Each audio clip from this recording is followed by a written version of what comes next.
The next speaker will be Yu Watanabe, now indeed. And he has brought us some copies of his talk, and we have spread them a little bit in the audience. So if you would like to read the French text, it will be again translated also by with the headphones. You will have the access to the translation and so forth. But if you want to read the text, maybe you could arrange each other, organize yourself with your neighbor to have a look at the written text. Dr. Yu Watanabe comes from the University of Tokyo. So it's a very long journey, and you will only be here until tomorrow. You will leave us tomorrow, but thank you very much that you have made this trip to Europe and to discuss with us. Having embarked on a prolific journey in academia, Dr. Watanabe's expertise in both teaching and research led him to serve as a lecturer at the Japanese University of Tenri, and subsequently as an associate professor in the Department of Religious Studies at the University of Tokyo. Dr. Watanabe's book entitled Jean-Joseph Serin, A Twilight Ray of Mysticism in 17th Century France, has received esteemed accolades. Furthermore, his articles exploring the profound philosophies of Michel de Certeau have been published in academic journals in both Japan and France, making him a valuable asset to our academic community and enriching us with another perspective, another voice from the Asian continent. Thank you very much that you have come here, and the stage is yours.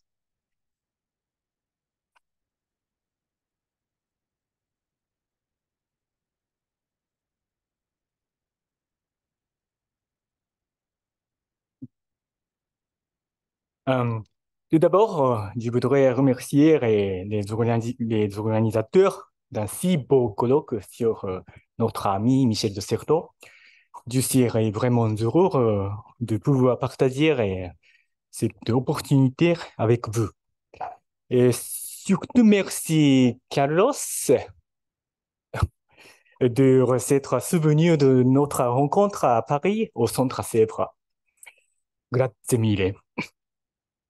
Bon, je voudrais commencer mon exposé en citant quelques mots frappants de Michel de Certeau. Du cite: le voisin de cellule de Jean de la Croix était peut-être plus mystique que lui. Personne ne saura jamais rien.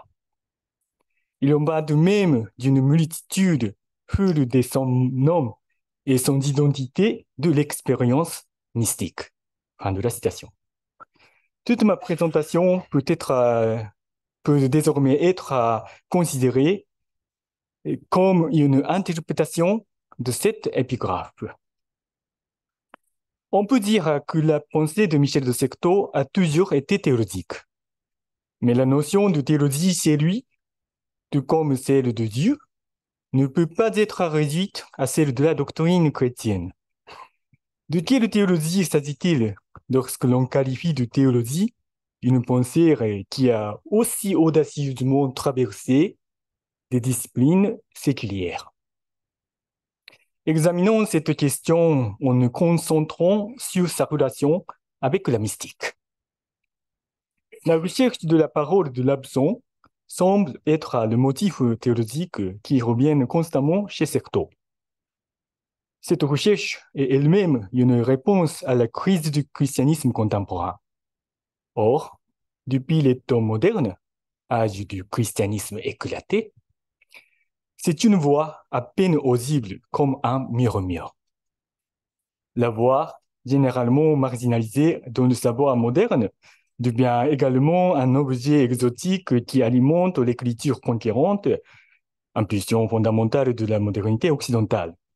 Mais ce que Certeau a trouvé dans les textes des mystiques comme Jean-Joseph Serin, et ce à quoi il a inspiré lui-même, c'est la voix qui transforme le sujet et son écriture, je cite, la rumeur d'un Dieu inconnu qui nous vient comme d'un océan. Fin de la citation.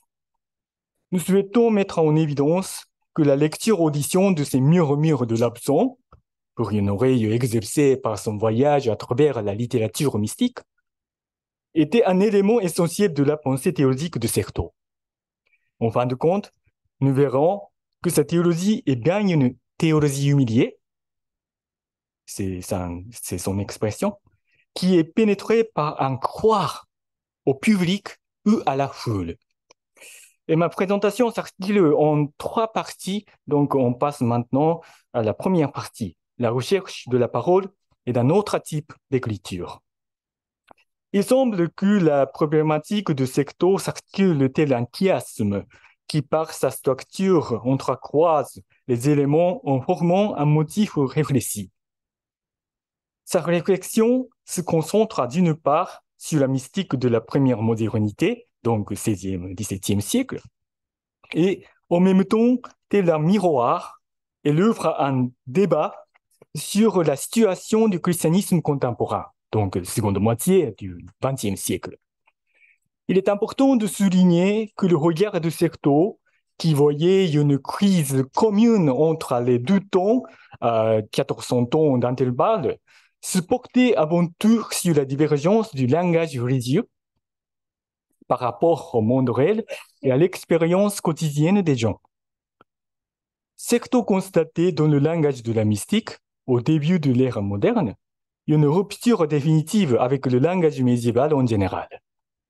Selon lui, une désautorisation du langage s'est produite à la fin du Moyen Âge, marquant l'effondrement du langage qui existait dans la chrétienté occidentale et qui aurait pu constituer une base commune de communication. À l'aube des temps modernes, époque où l'unicité d'un parleur universel s'est perdue, ce sont les mystiques qui cherchaient encore la possibilité d'une parole divine. Dans la situation de Babel, où le langage traditionnel est opacifié et fragmenté, il continue à avoir la conviction qu'il doit y avoir un parler de Dieu. D'autre part, Certeau, qui vécut durant la crise catholique, a vu à son origine une profonde déconnexion entre l'expérience des croyants individuels et le langage proposé par l'Église. Mais il est important de rappeler ici que Certeau considérait cette crise contemporaine comme une situation à mettre en parallèle avec celle qui traversa le monde chrétien au début de l'ère moderne et qui le dirigea vers une autre voie. En effet, cette crise a également été l'occasion d'ouvrir de nouvelles possibilités du langage spirituel. Je cite, des troubles profondeurs d'une expérience en désaccord avec le langage officiel, intellectuel ou institutionnel, le mouvement de l'illuminisme porte dans son flux des renouveaux étonnants. Fin de la citation. Ignace de Loyola, Thérèse d'Avila, Jean de la Croix, Surin et d'autres mystiques qui ont parlé d'expériences s'écartant du langage établi et ont même été souvent accusés, furent les chercheurs inépuisables de la parole. Ces mystiques représentaient pour Certeau plus que de simples sujets de recherche. Il est important de noter que cette parole n'est jamais un élément que l'on peut ajouter au langage établi de l'extérieur. De même que les paroles de Jésus apportent une conversion pour transformer l'Ancien Testament au Nouveau Testament, la parole chrétienne s'approprie les traditions et les autorités existantes, ainsi que les langages qui s'y sont développés, pour en créer de nouveaux. L'humilité de cette parole est décrite par Certeau en ces mots du site. Une parole fait irruption dans le langage. Elle n'est pas autre chose que les mots, les pensées, les habitudes ou les techniques dont un langage social est constitué. Elle en est de dévoilement révolutionnaire ou de sens spirituel. Elle est la liberté ou la vérité de quelqu'un qui, de ce langage, fait le geste de s'adresser à quelqu'un et de lui répondre. Elle est humble. Elle n'est pas arrachée à l'humus qui nourrit, conserve et pourrit tous nos mots. Elle ne quitte jamais le sol d'un pays et d'un ton. Elle reblande pourtant jusqu'à sa racine. Fin de la citation. Cette parole humble, par son ancrage dans la liberté de chaque interlocuteur et son attachement à la terre, on oserait presque dire à son terroir, nous fait penser à une notion sur la parole humiliée. Elle désigne comment la parole individuelle peut être étouffée et soumise par les discours des institutions du pouvoir dominant et comment elle parvient malgré tout à créer des tactiques de résistance ou de braconnage. Cette parole humiliée, qui subsiste dans le langage établi malgré la contrainte institutionnelle, ouvre des vides, des interstices, d'où peut émerger un nouveau langage qui prendra vie au sein d'une société. La question de la parole se pose avec d'autant plus d'acuité lorsque l'on aborde la problématique de l'écriture. Pour s'en convaincre, nous prenons les traités de Secto sur les événements de mai 68. Ce que Secto appelle la prise de parole va au-delà d'une simple objection à l'ordre établi. Dans cet événement, créé à travers la communication avec les autres, l'existence de l'individu est affirmée pour elle-même. D'ailleurs, pour Secto, la transformation créatrice de soi par rapport aux autres devrait être une possibilité primordiale de la foi. Dans la prise de parole, figurent ces mots, souvent négligés, mais très importants, du Secto homme croyant.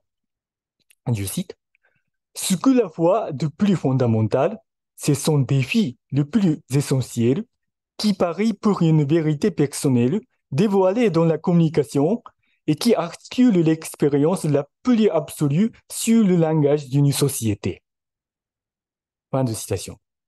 Il a saisi l'émergence de ce nouveau langage lors des événements de mai 68. Secto n'a toutefois pas trouvé d'utopie révolutionnaire en mai 68. Dans un article rédigé en septembre 1968, il établit une distinction entre la parole au mai et l'écriture en juin. Depuis le mois de juin, les manifestations et les émeutes s'étaient atténuées. De nombreuses publications ont inondé l'espace public du site. Le flux de l'écrit correspond au reflux de la parole. Fin de la citation. Secto constate que les failles ouvertes par la parole dans le langage officiel sont rebouchées par l'écriture d'ordre. Tout en opposant ainsi la parole à l'écriture, Secto va plus loin encore. Il accuse l'alternative absolue, parole de protestation ou écriture d'ordre. Non. Je cite, « En réalité, il s'agit d'un ordre différent. » Fin de la citation. Secto pense toujours autrement.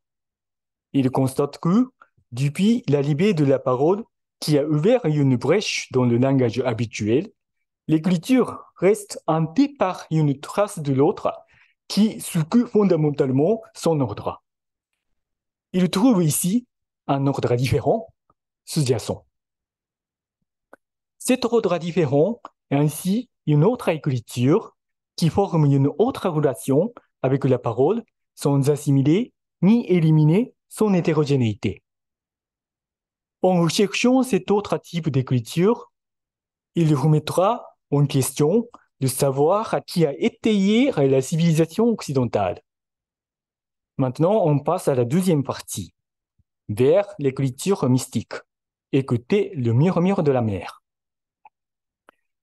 Robinson Crusoe de Daniel Defoe, publié en 1719, est l'un des romans d'aventure les plus célèbres du monde occidental. Michel de Certeau, qui se réfère à maintes reprises, le qualifie de mythe de la modernité occidentale. En examinant sa perspective sur ce récit, on peut identifier le type d'écriture qu'il visait. Secto superpose d'abord les activités de Robinson à celles du sujet écrivant de l'Occident moderne. Livré à lui-même sur une île déserte, le protagoniste, donc Robinson, grâce à sa diligence et sa discipline innée, se consacre à corps et âme à la rendre habitable. Par son travail, les outils qu'il crée de ses propres mains et son esprit rationnel, il transforme la nature sauvage en terre agricole fertile, établir un système de gestion des denrées récoltées et instaure un nouvel ordre dont il est le maître. C'est le mythe d'une écriture conquérante qui est présenté ici.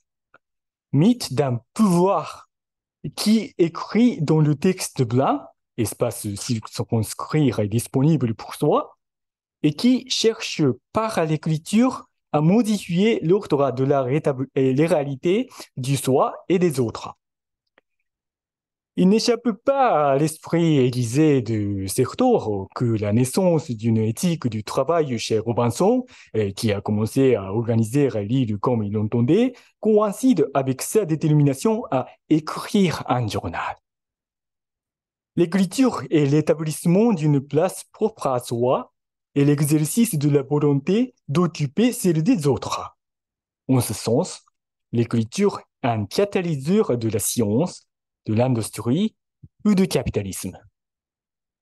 Cependant, la quintessence de la pensée de Secto ou de sa lecture cherchant un autre type de relation parole-écriture se révèle plutôt quand il met en cause les fissures dans l'empire de l'écriture de Robinson. Il prête attention à la scène où Robinson, plus de 20 ans après son arrivée, déjà maître de sa vie sur l'île, découvre un jour l'impression d'un pied nu d'homme sur la plage. Et il prête attention aux événements tragicomiques des pages suivantes. Les limites de l'île, ordre de la raison et disciple de l'écriture, sont ébranlées par la moindre trace d'un absent qui semble être arrivé de loin au-delà de la mer. Même si l'homme qui est finalement découvert sera nommé vendredi, donc Friday, et l'ordre de l'île sera ainsi rétabli, de même que les déchirures provoquées par la parole de mai avaient vite été recousues par l'écriture de Juin. Et je cite, l'éthique technicienne se change en un poème érotique et hallucinatoire de l'autre. Fin de la citation. Mise à l'épreuve par la trace de l'autre qui traverse son propre lieu, le sujet laborieux s'effondre et se transforme en l'autre sauvage qu'il craignait. En tant qu'historien, Secto cherchait les traces de l'autre absent laissées sur les rives de l'histoire écrite.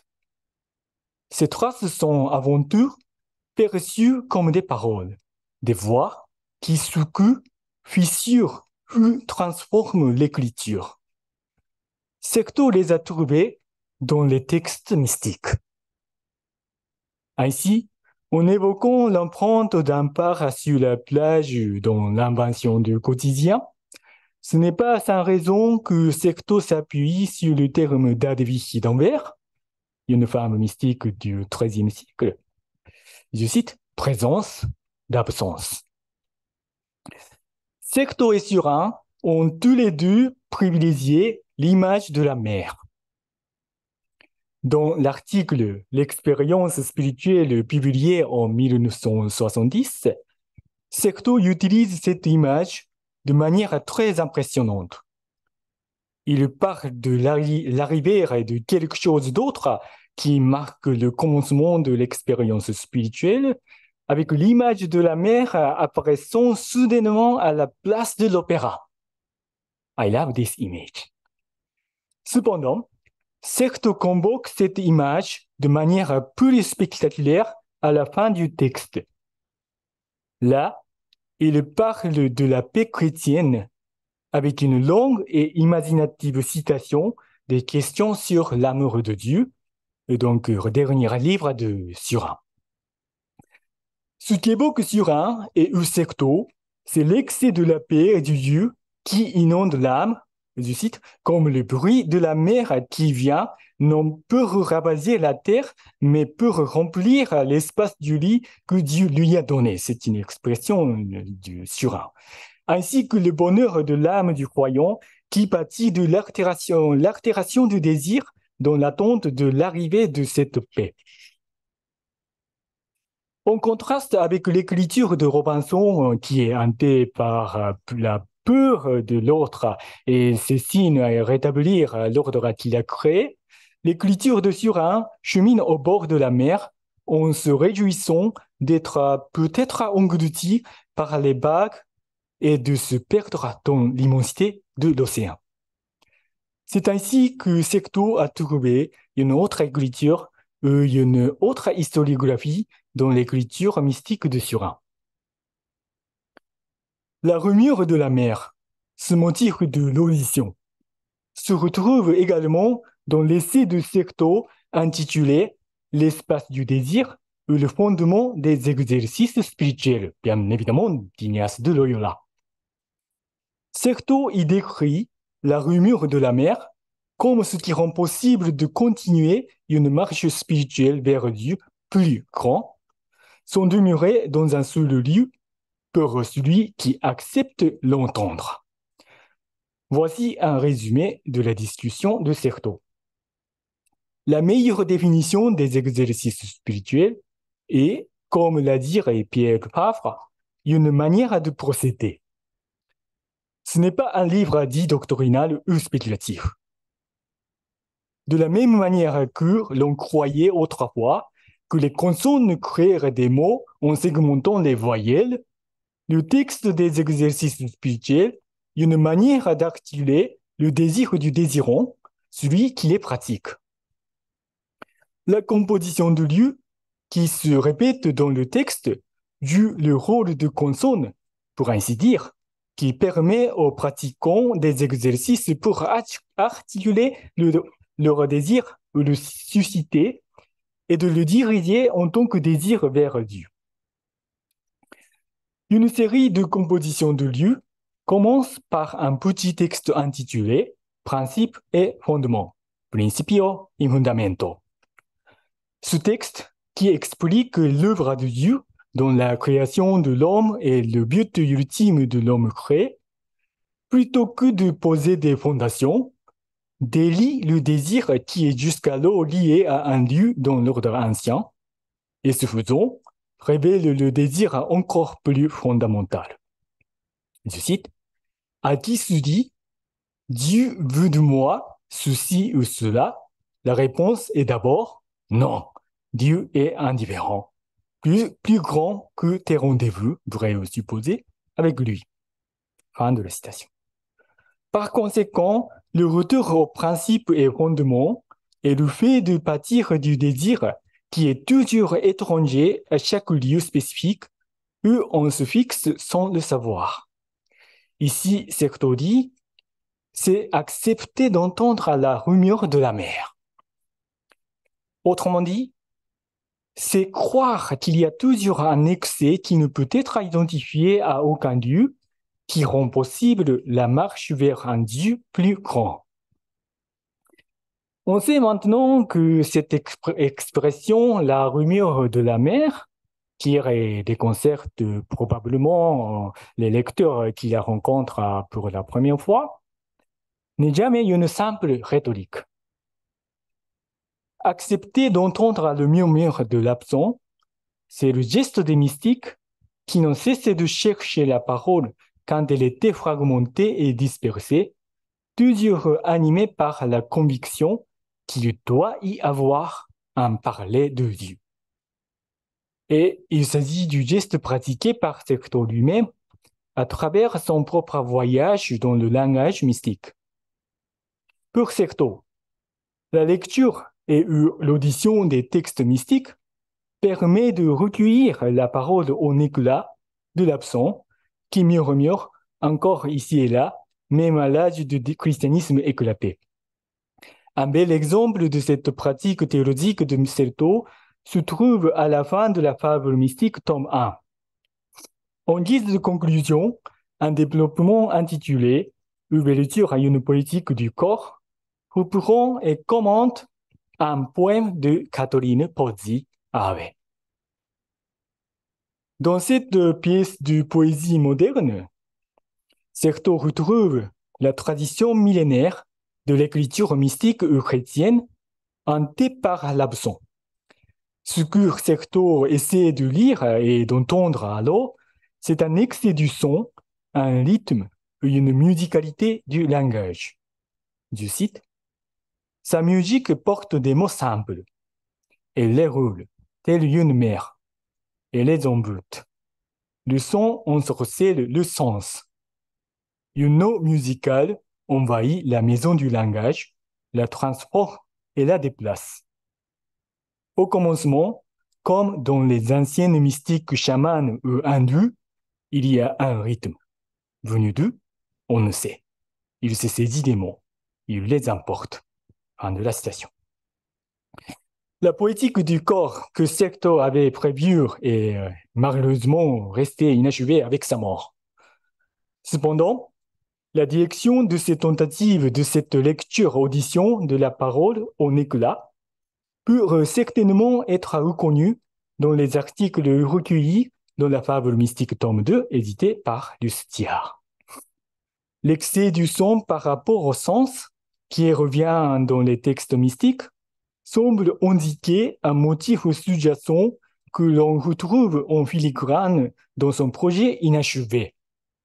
Je cite, « Depuis Thérèse d'Avila jusqu'à Angelus Silesius, le discours mystique ne cesse de produire cet excès.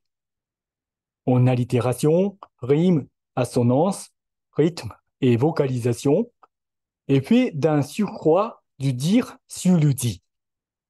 Ce continuum musical qui ne passe pas dans le texte du commentaire renvoie à un dur sans discours, mais non sans bruit. » Ainsi, Certeau tentait d'entendre le murmure de dire en éclat dans l'écriture mystique.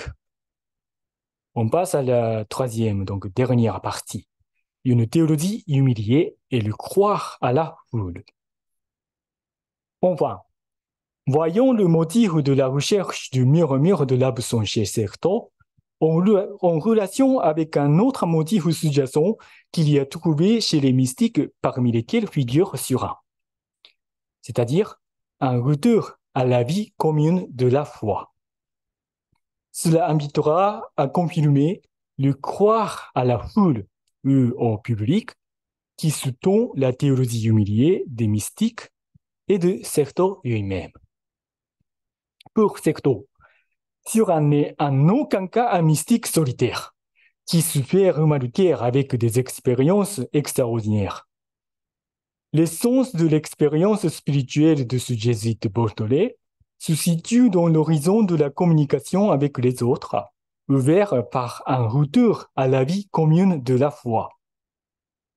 La citation suivante est tirée d'un passage de l'introduction de la correspondance de Surin, édité et publié par Certeau en 1966. Je cite, « En multipliant les interlocuteurs, les lettres dilatent l'expérience, d'autant plus mystique qu'elle est moins solitaire et moins extraordinaire.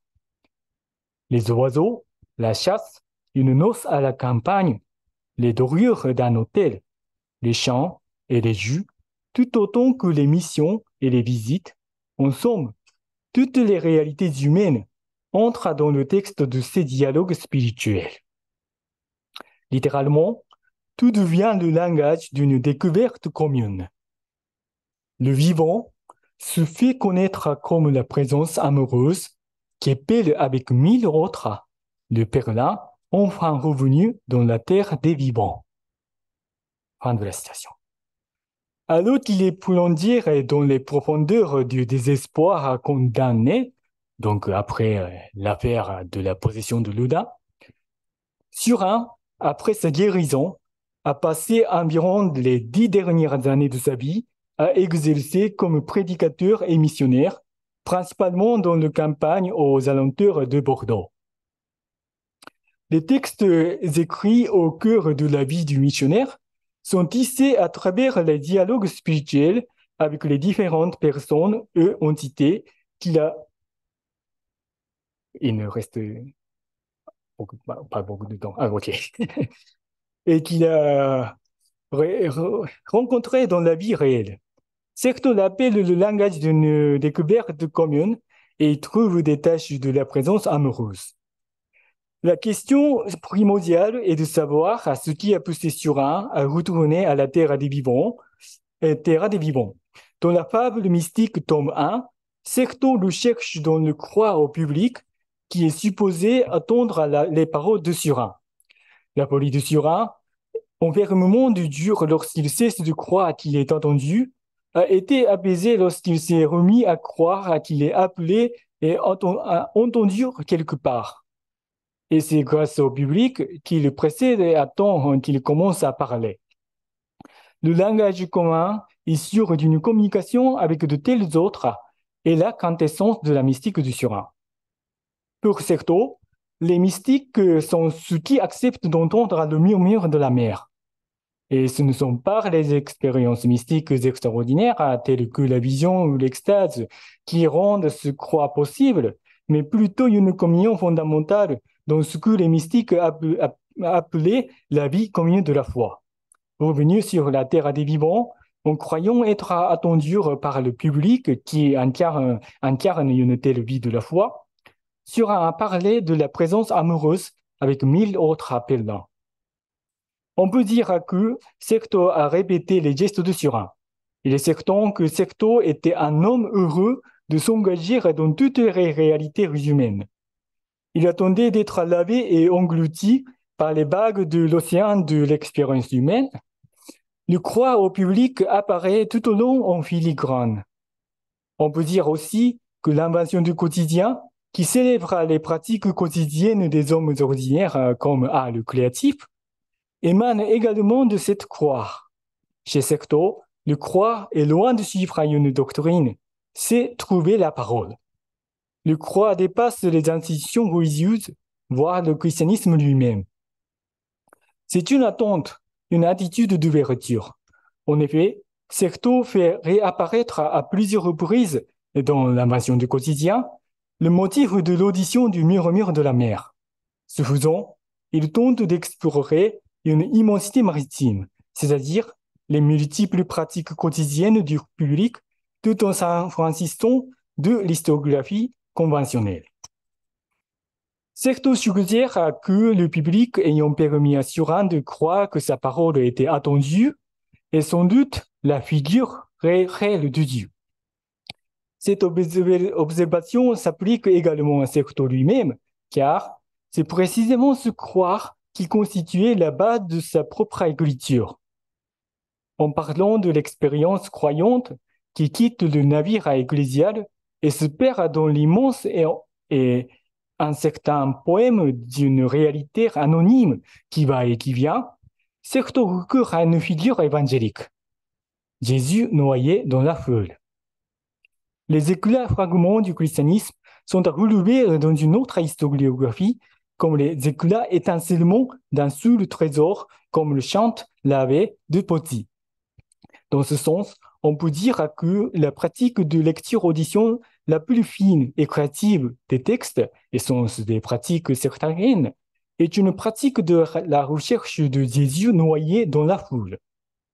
C'est également d'entendre le murmure de la prière la plus commune, qui est la forme humiliée du christianisme, et de reconnaître un Dieu qui se met à ressembler étrangement à ce Monsieur tout le monde. En guise de conclusion, au cœur de la théologie humiliée de Certeau se trouve la pratique de la lecture des textes mystiques et celle de l'audition des murmures de l'absent qui y résonneront encore. Concluons cette présentation en citant un passage inoubliable à la fin de la fable mystique tome 1.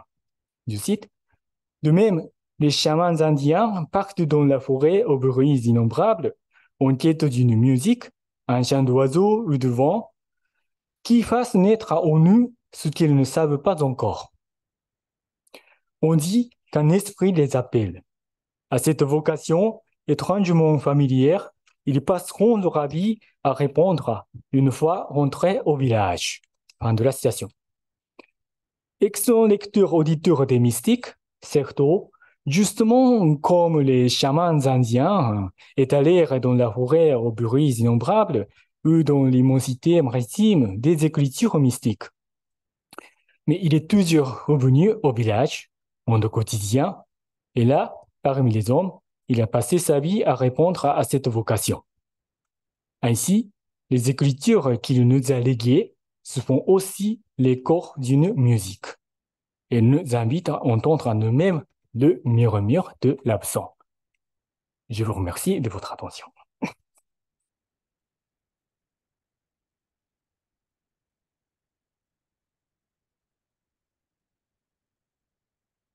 Thank you very much, Hugh Watanabe, for this deep immersion into the mystic science or into the mystic studies of Michel de Certeau. We are now proceeding with a talk about mysticism, but in combination with psychoanalysis or from a more psychoanalytical perspective.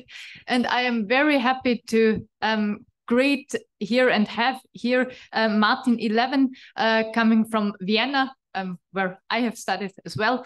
Martin Eleven pursued philosophy and advanced philological studies in Vienna between 2018 and 2022. He dedicated his expertise to the Research Center Religion and Transformation in Contemporary Society at the University of Vienna. He currently holds the esteemed title of Research Fellow of the Vienna Doctoral School of Theology and Research on Religion within the Department of Fundamental Theology, Theologische Grundlagenforschung, also at the University of Vienna. He's currently engrossed in crafting his dissertation, weaving together the late philosophy of Maurice Merleau-Ponty with the profound concepts of creation and incarnation. And his intellectual pursuits promise to enrich our understanding of the intricate interplay between philosophy, theology, and psychoanalysis. Thank you. Buonasera. Good evening. First of all, I would like to thank the organizers of this conference and for the invitation, especially Isabella Bruckner, with whom I have an ongoing conversation about Michel de Certeau and his work for several years now. I'm extremely grateful for this friendship because for me personally, it contributes significantly to staying on the path on this extraordinary and sometimes also crazy way that is commonly called Christianity. Grazie mille.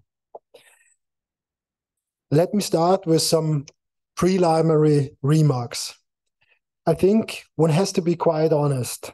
The Christian message, and with it, its theology, is currently one narrative among others. As Lyotard says, we, and that means in the first instance, we in so-called Western society have long since lost our great narrative or narratives. The narratives have multiplied. The history of the West is without a common telos. Don't get me wrong, this does not necessarily have to be bad. It is just that theology must not trivialize this reality, but must instead take into account if it wants to be a contemporary voice about and maybe from God. In order to make this pluralization of narratives evident, one does not even have to reference in the increasingly questionable distinction today between the religious and the non-religious, or between the sacred and the profane. Rather, the current vehement claims of truths of other faith communities, as well as the manifold narratives within groups that identify as Christian, with their often very different interpretations and beliefs, make this fact very clear. While the Christian religion in our present society can and may claim to be in possession of a valid and true narrative about God, creation and man, and perhaps it must do so from its own understanding. It cannot, in my view, be a matter of merely defending the story against others or of shielding itself from a secular outside. Rather, theology must be about revealing its own resources and allowing others to enter into this narrative along with its associated space of meaning, but without, and I want to emphasize this, immediately demanding a profession of faith. I believe that Michel de Certeau has a lot to offer to theology, even though he is perhaps more appreciated by some as a historian of religion on an account of his profession. He can help theology find its way in our current context and draw out the resources of its own tradition. Two motives seem to me to be of particular concern here. First, the question of origin or origins, and second, the aspect of being on the way. In the background, this involves both the question of the self and of the other, as well as the topic of the discipleship. A motive that summarized these thoughts very well for me is hospitality. My short talk this evening is to be seen against this background.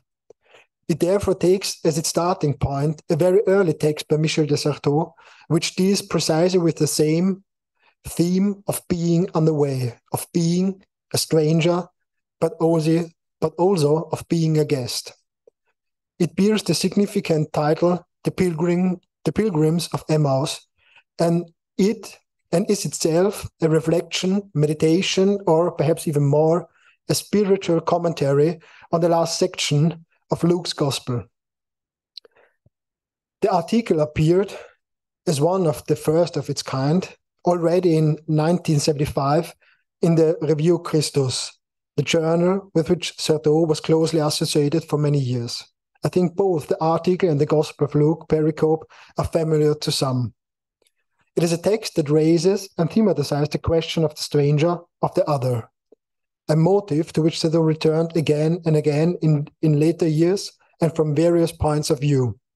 It seems to me, if one disregards the incredible difference of themes that pervades Certeau's work as a whole, that especially the collection of the text entitled Lettres chères de l'Union dans la différence, published in 1969, most clearly refers back to this early article and further develops and elaborates many themes raised in the short text: the absence, the stranger, or the role and constitution of community and discipleship.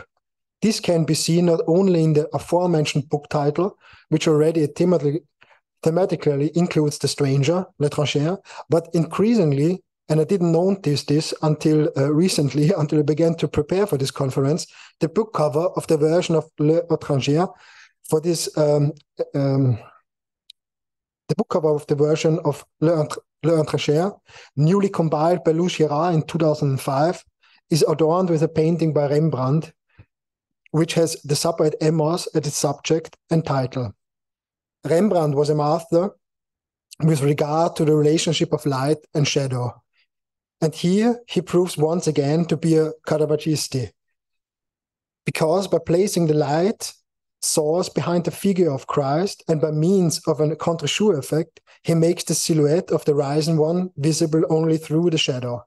It is also interesting to note that, contrary to what might be expected, there is no joy visible on the pilgrims' faces. It seems as if they are retreating, and as one of them is almost completely plunged into darkness. Perhaps, and not unintentionally, Rembrandt has tried to capture the astonishment and the terror that has seized them, and he thereby succeeds in suggesting something of the strangeness of the risen one in his painting. It is this experience of the stranger that particularly interested Certeau, and which, in his view, best characterizes the Christian life, a life of following an incomprehensible event. Like the disciples of Emmaus, Christians are walking with a stranger. Certeau emphasized this over and over again. But who is this stranger who, following Certeau's reflections, has inscribed himself in the heart of Christianity?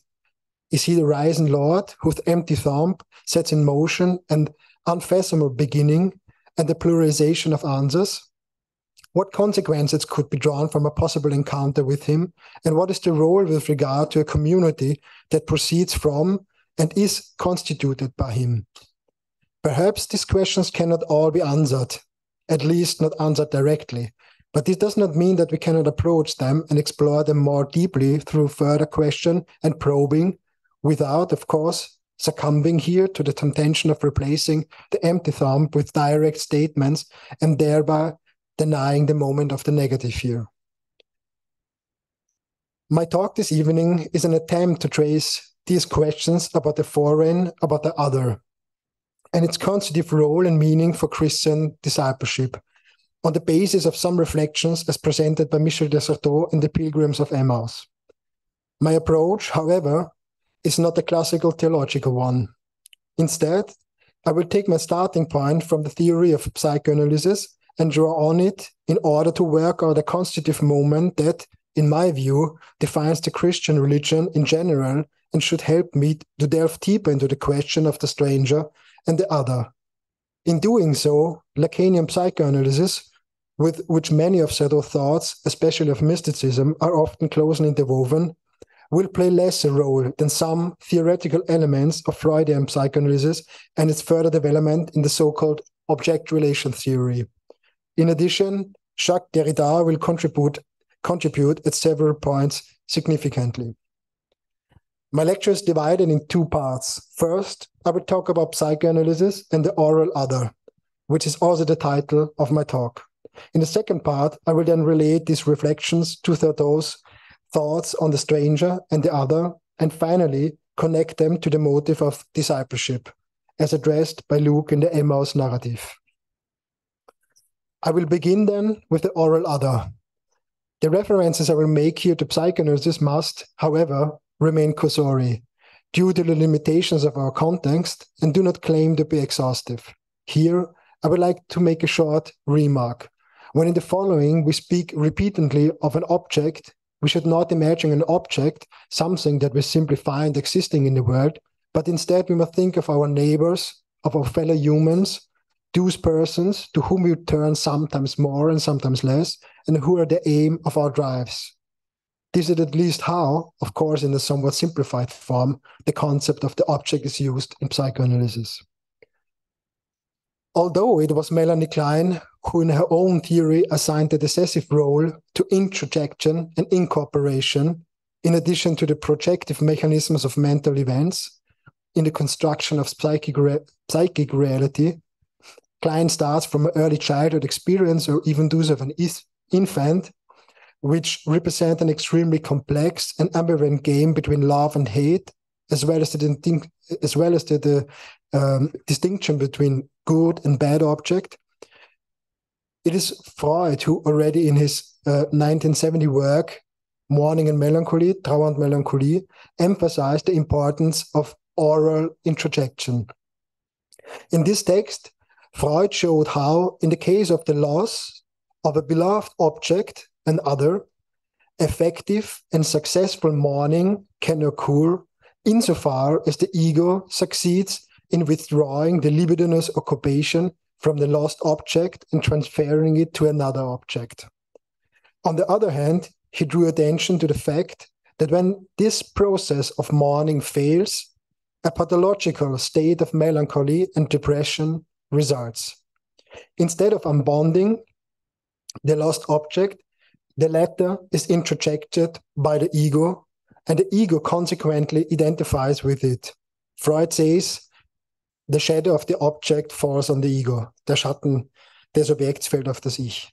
In this process, an attempt is made to preserve something of the lost object in the innermost part of the ego, because the ego, unwilling to give up this object, wants to be one with it and denies the irretrievable loss it has suffered. For Freud, this behavior represents a regression of the libido to the oral cannibal phase, in which the subject incorporates the object by way of gorging. Freud says, auffressen. This incorporation is not without certain consequences, as we shall see.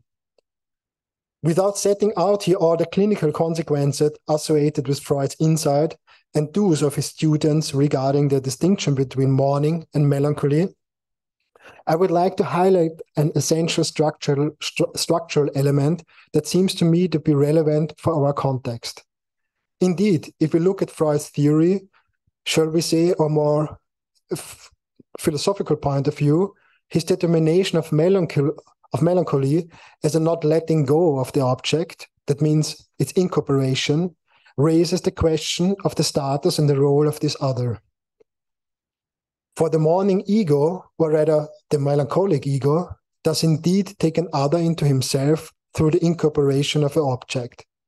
It was perhaps possible when our neighbors were still alive to provide the object of our desires and cravings, of our love and our hate, with characteristics, to ascribe to him a proper name and specifications, and thereby also to keep him at a distance. But the lost object, now absorbed into the ego, is, as it were, internalized, raw, undigested, uncomprehended. That means it is incorporated not as the sum of its characteristics, but as a thing. Incorporation, it could be said, preserves the dead beyond its reduction to characteristics, and thus produces a foreign body external to the interior. The psychoanalysts Maria Torok and Nicholas Abraham and Jacques Derrida, following them in many respects, have coined the concept of the crypt for this unburied enclosure of the other and its libidinous traces in the subject. They have made this term, which refers to a foreign body external to the inside, accessible to a psychoanalytic interpretation beyond its architectural and theological meanings, and have established it as a metapsychological concept. Derrida, whom I would like to follow below, particularly emphasizes the ambivalent structure of the concept of the crypt. Although the enclosure in the crypt, in the interior of the self, hides a secret from the outside world, similar to the sacred buildings of Christian tradition. Something of the strangeness of the other to be concealed remains in the interior and henceforth serves as a substructure. It has a supporting role, although not visible and also not directly conscious. The ego, for its part, however, cannot completely assimilate the incorporated other, which is preserved in its interior in the form of a crypt. Rather, it must be stated that the ego itself is in this state profoundly divided. With the incorporation, no closure takes place, and thus the crypt, and this Derrida interprets somewhat contrary to the original considerations of Torok and Abraham, is characterized by a moment of closure as well of opening.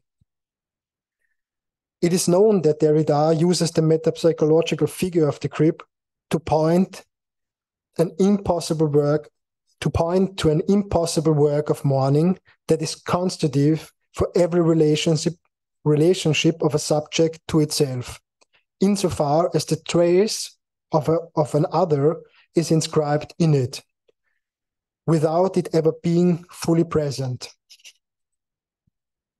What in Freud took its starting point in an actually suffered grief for a lost object, or in the case of a failure to mourn as a pathological moment and as a melancholy, in Derrida acquires a transcendental status and is intended to provide information about the genesis of the subject in general.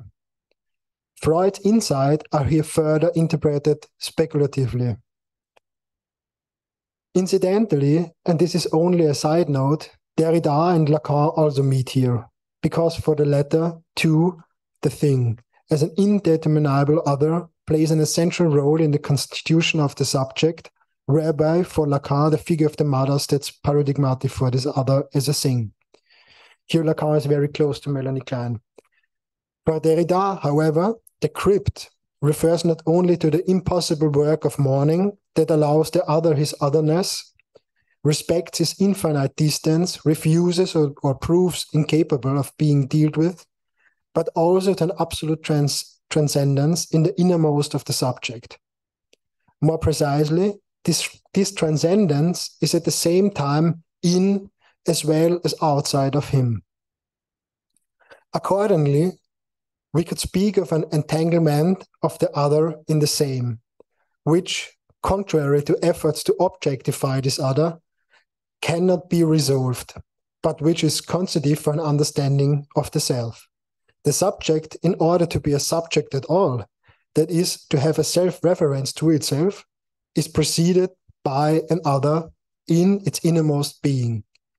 The other and the stranger in the innermost self opens the subject or, in fact, inaugurates its existence. A self is always itself only through the other.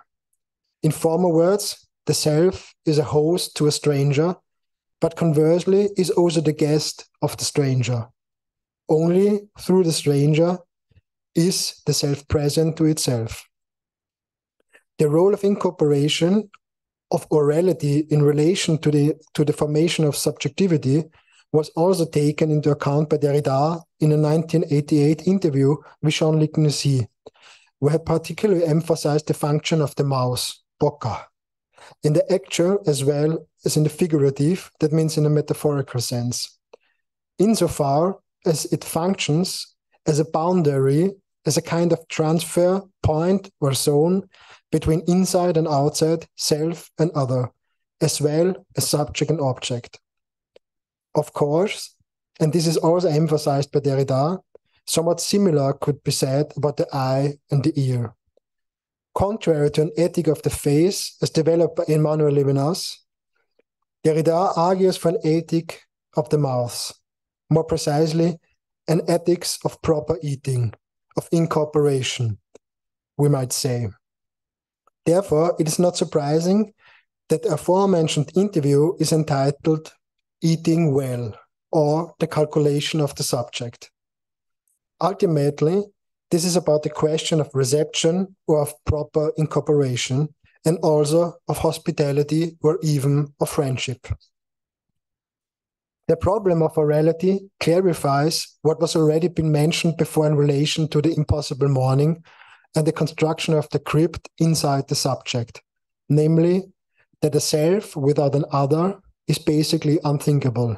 Indeed, that the self or subject is always haunted and in a certain sense responsive, that means structured to respond, responding towards an other that lies ahead of him and is hidden within his innermost self, which never allows him to be completely present to himself and which constantly sets him in motion.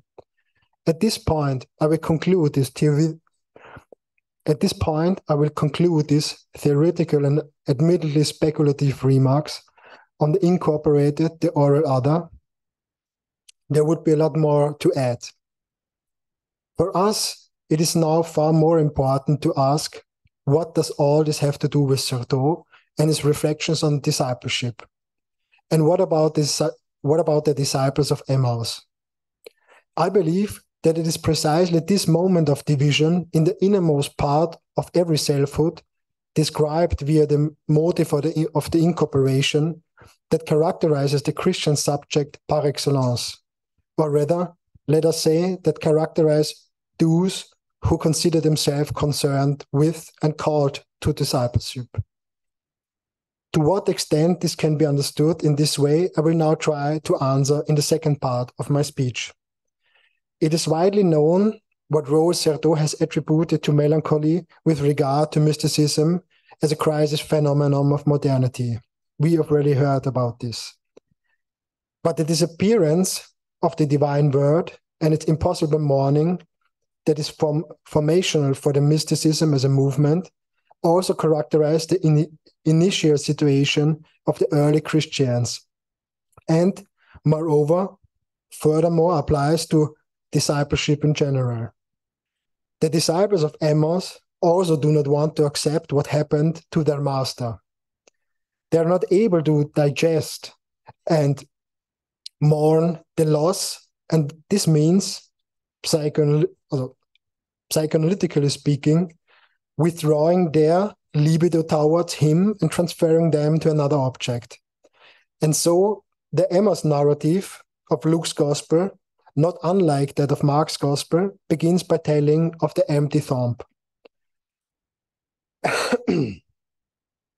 Two men in a radiant robe appear to women and announce with reference to the words and proclamations Jesus himself had spoken earlier in Galilee that Jesus was not here, but had been raised from the dead.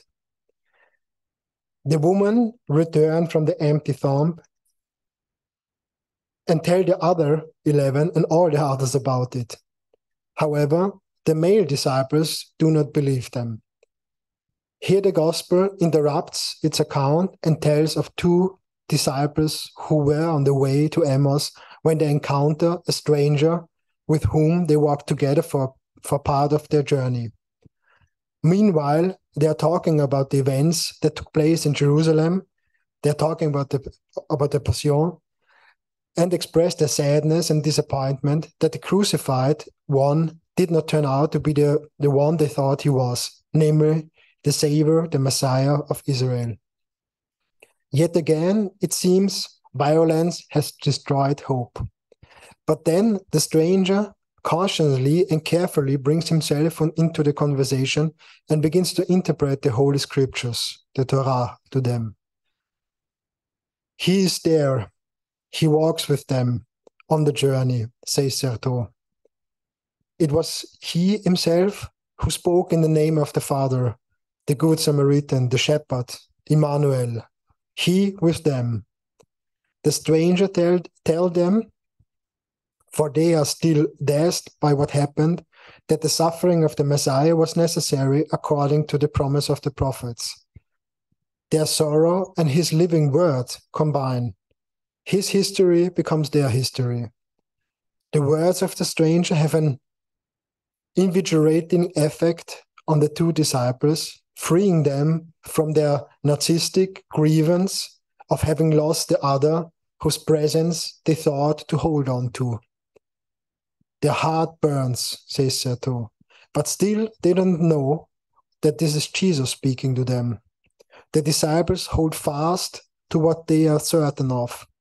Although physically on the way, they are stationary, or as Derrida puts it, they reduce the other to the same. I continue with the gospel narrative. Then, when it was evening, just before the village to which the journey would lead them, they stopped and asked the stranger to share a meal with them. The stranger hesitates as if he knew the temptation of the disciples to want to possess him in their sorrow, but he gives in. They, the disciples, receive him, the stranger, who accompanied them. And then, as he took the bread, gave thanks, blessed it, and broke it, not only were the roles between guest and host reversed in a peculiar way, but also the eyes were opened, as Luke says. He is no longer the stranger who passes by and is welcomed, but rather the one who welcomes them after having taught them. He invites and nourishes them. He accepts them as his friends and invites them to the table. Now they understand everything. It is he, says Certeau. What did the disciples see when their eyes were opened? Or let us ask differently, what did they understand? Certainly not a fact that we could simply label with our usual attributions like we deal with the world. For Certeau, Emmaus is a place of encounter, a place of transformation. Emmaus reveals a God who is passing by, who teaches them to let go. An interplay of presence and absence. The disciples cannot live without the Master, and yet he does not allow himself to be possessed. It is an experience that is set in motion, an infinite and impossible work of mourning that instigates a community. When the disciples return to Jerusalem, Certeau says, the others tell them what they have come to report. The Lord is risen. One testimony confirms that of the others. What some final passages of the Gospel shows us, especially the Emmaus narrative, is a particular kind of longing for the stranger, for the other. This longing, in many ways very similar to what I tried to say earlier with reference to Derrida's impossible morning, is not to be understood as a completed mourning process, the kind of mourning that Freud thought would enable the ego to redirect its libido toward a new object. Nor, however, is it a matter of pure melancholy, which renders the ego incapable of action and completely paralyzes it. What Certeau draws attention to is a resulting movement that certainly springs from mourning, which the disciples of the gospel paradigmatically represent in the aftermath of the Passion, a mourning, however, that is more like a metonymical desire that extends into the gestures of the body and forces the Christian subject into a constant exodus, indeed into a departure that resists closure. Just as, for Derrida, this impossible work of mourning initiates an unending process. Here, we could take a side path towards a closer examination of these related motives, especially also with regard to the question of memory, Erinnerung, Verinnerlichung in German, and the role of the Eucharist in the Christian tradition. The fact that Certeau had put his finger precisely on this original and constitutive wounding in the heart of Christian community seems to me to be extraordinary importance, especially at the present time when ecclesiastical institutions often seek to preserve the same and deny the sting of the stranger within them. Thus, far from an ego that is certain of itself, at the beginning of the narrative, there's a Christian subject which, if one can put it this way, is haunted by another. But since this other is and remains a stranger that cannot be completely determined and characterized, which is always located only in passing, there remains only a vacancy, an empty space of the other in the interior of the subject, which belies any self-identity. On the level of community, one can say the stranger, enclosed by mourning in the crypt, denotes a mystery without which the institution and the subject cannot exist. Divided by an incorporated other in its interior, the Church, this great apostolic community, is to be understood as the open place of discipleship. Even it has forgotten this all too often and continues to happily forget. Called to continually remember the stranger and to encounter as hospitably welcome him in his neighbor. The community of Christians is never whole because of its absent Lord. It is never completely closed in on itself as a self. It is what it is only because of an absence that admits. Let me try to shortly summarize. It has been my intention in this talk, by means of a reference to psychoanalysis and what it says about the oral other, and by incorporating some of Derrida reflections, to develop, or perhaps rather to suggest, a way of looking at the other that can help to inform the meaning of discipleship as it might be conceived with and in the light of Certeau. With Derrida's concept of the impossible mourning and the crypt, I have tried to draw attention to the fact that both the Christian subject of discipleship, addressed here with regard to the Emmaus disciples, and the institution that necessarily results from it, are in the very essence divided. That means never completely at one with themselves. An admittedly crazy way binds both Christian subject and institution, community, to each other. Something absent and strange in the interior thereby possesses a constitutive character. Michel de Certeau remained true to the motto of being on the way throughout his life, not, however, for external reasons, but because he knew about the touch of the other in his innermost being and could not stop mourning. Drawn into a movement of which he was not himself the origin, Certeau became a guest of the most diverse discourses.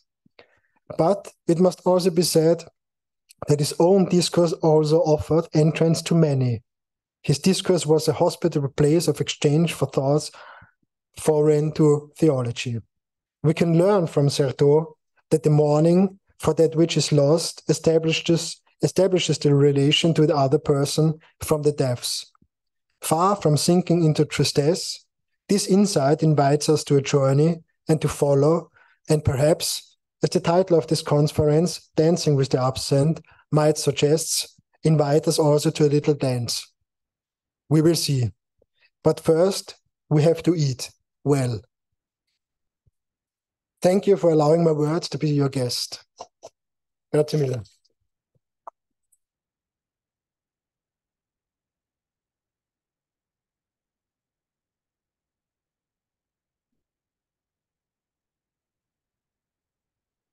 As before, we'll take 1-2 minutes of silence and break.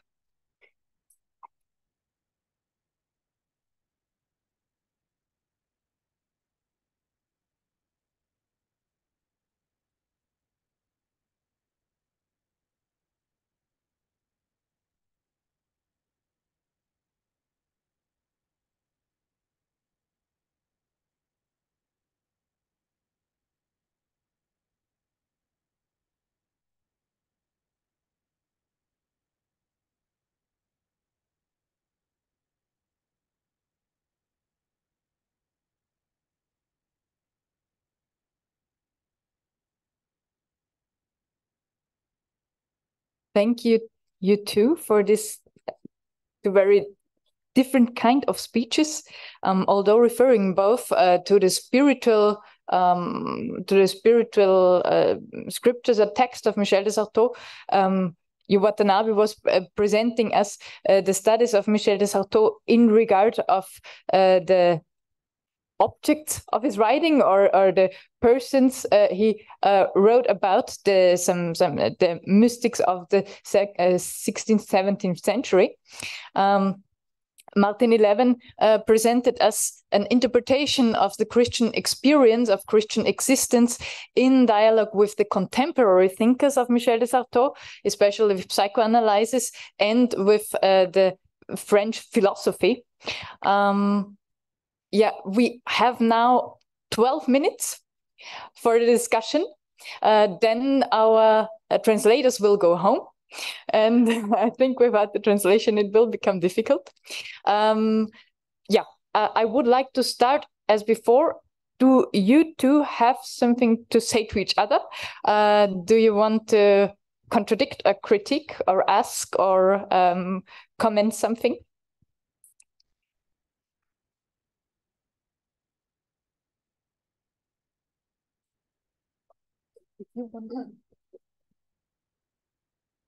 I mean, I think there has been many interesting points in your talk, but for me it was again interesting to hear that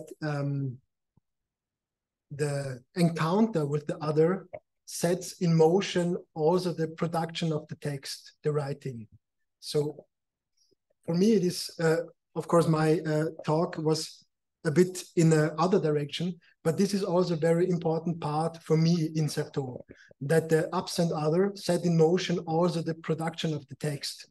So the whole New Testament is, you can say, maybe possible, it is a new creating of a body, of the absent body, by the text.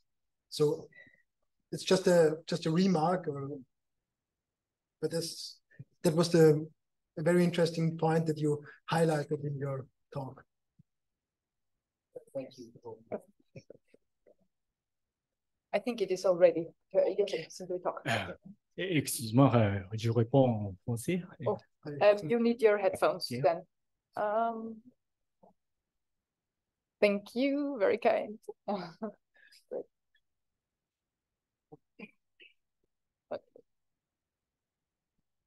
Oui, je serais tout à fait d'accord avec vous. Oui.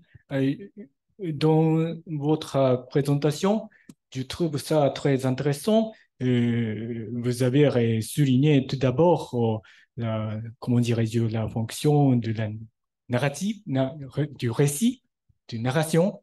Oui, je suis tout à fait d'accord. Oui, pour Michel de Certeau, oui, ce qui m'a impressionné, d'abord, c'est vous avez mentionné l'épisode évangélique des disciples et des pèlerinages d'Emmaüs. Oui, depuis le commencement de mes études chez Michel de Certeau, c'est un des épisodes qui m'a, comment dirais-je, qui m'a le plus plu. Euh, oui, c'est, comment dirais-je, l'absent, ce qui est important, c'est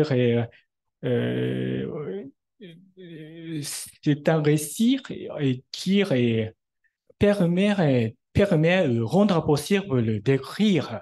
Et c'est la traduction. Donc, oui, vous avez dit que la protection du texte, mais c'est ce qui s'impose, c'est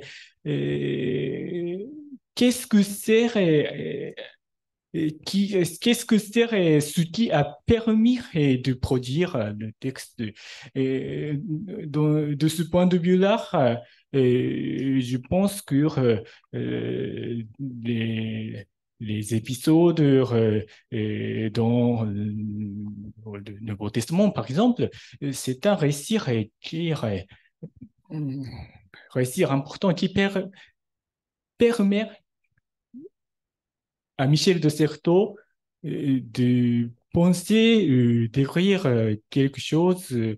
Je me suis expliqué, mais donc d'abord, oui, je suis d'accord avec votre avis et je trouve ça très intéressant, votre euh, votre présentation a commencé par a commencé par euh, excusez-moi, commencer à souligner l'importance du récit. Et donc, merci. Merci. D'accord. Then we have one question over there, Christian Bauer. Short question, short answer. We really stop at 1930. J'ai une très petite question pour professeur Watanabe. J'aimais beaucoup votre image de la mer. Pour traverser la mer, il faut d'avoir des bateaux. Et Robinson Crusoe a expériencé une chose Serin s'appelle le naufrage heureux. Pour votre réflexion, qu'est-ce que la signification de naufrage dans...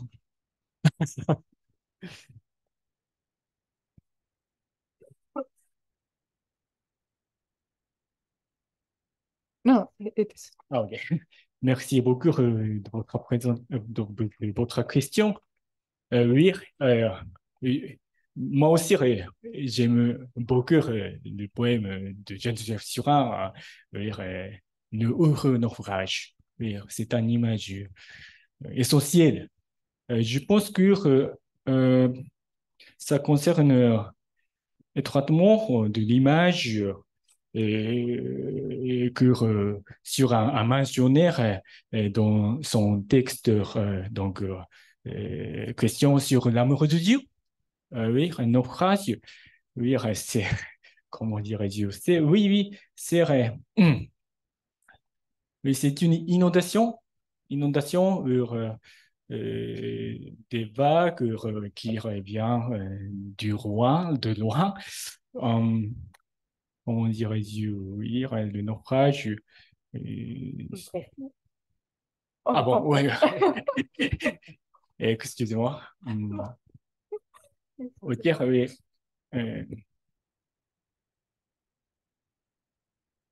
Bon, je vais réfléchir donc en attendant d'autres questions. Well, we also can take these questions with us for tomorrow if there has remained something unclear or something which should be discussed a little bit deeper. We can also take them with us. We now have, or you can also talk then at dinner. We now have to close our day, or if there would there be a very, very short comment? Good. Okay. Then let's end now. Thank you very much for all the speakers. Martin Watanabe, thank you for your talks. Thank you. I want to say 2 or 3 things, namely, please, all of you, take your badges at home, with you at home, but bring them again tomorrow to the Gregoriana. And don't forget them. It will be easier for us and for you. Yeah, I hope you will find your way out then. Through the courtyard, maybe the monks will come across you from their prayers. And we will meet again tomorrow at 9 o'clock at the Gregoriana. All the speakers are invited for a dinner together in the Sala Riunione. Nikita, can you bring them to the Sala Riunione? I only plead the ones, the not Jesuits, indeed.